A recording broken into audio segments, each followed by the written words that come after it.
Hi, everyone. Today we have an easy story to help you practice English. Let's begin.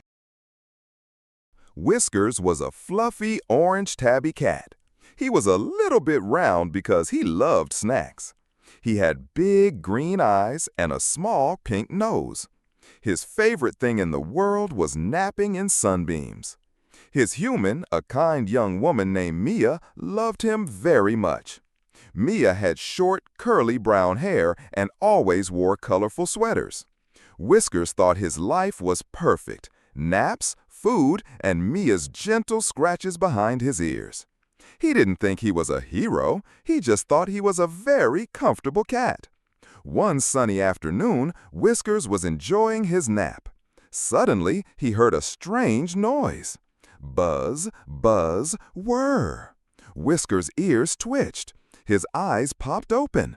What was that sound? It was coming from the kitchen. Mia was in the kitchen too. She was holding a strange, shiny silver thing. It had a long nose and made a loud whir sound. Whiskers had never seen it before. It looked dangerous. Mia started putting things in a big bowl: flour, sugar, eggs. Then she pointed the shiny monster at the bowl. Whir! The monster attacked the food. Flour flew everywhere. Whiskers watched horrified. She's in trouble, he thought. That silver monster is attacking her food. Soon it will attack her. And then no more snacks for Whiskers. This was a disaster. Whiskers knew what he had to do. He was a brave cat. He just didn't know it yet. He puffed up his fur to look bigger. He let out a tiny squeaky meow, which he thought sounded very fierce. Then he ran. He zoomed into the kitchen, a furry orange blur. He leapt onto the kitchen counter, aiming for the shiny silver monster. Whiskers landed right next to the bowl. He batted at the silver monster with his paw. Clang!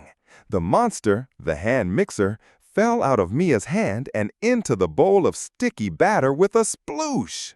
Batter splashed everywhere. It splashed on Mia, on Whiskers, and all over the kitchen. The monster was defeated. It was covered in sticky goo. Mia looked at Whiskers. He was covered in batter. She was covered in batter. The kitchen was a mess. But the scary monster was silent. Mia started to laugh. "Oh, Whiskers," she said, "you silly cat. You just wanted to help make cookies, didn't you?" She didn't understand he had saved her. She picked him up, batter and all, and gave him a hug. Then she cleaned him up and gave him a tiny piece of cooked cookie dough, safe for cats, of course. Whiskers ate his cookie treat. It was delicious. He had faced the monster and won. Mia was safe. The snacks were safe. He purred loudly. Being a hero was tiring work. He found his favorite sunbeam, curled up, and went straight to sleep, dreaming of brave battles and tasty cookies. He was, after all, Whiskers, the hero of the kitchen. And he was still a very comfortable cat.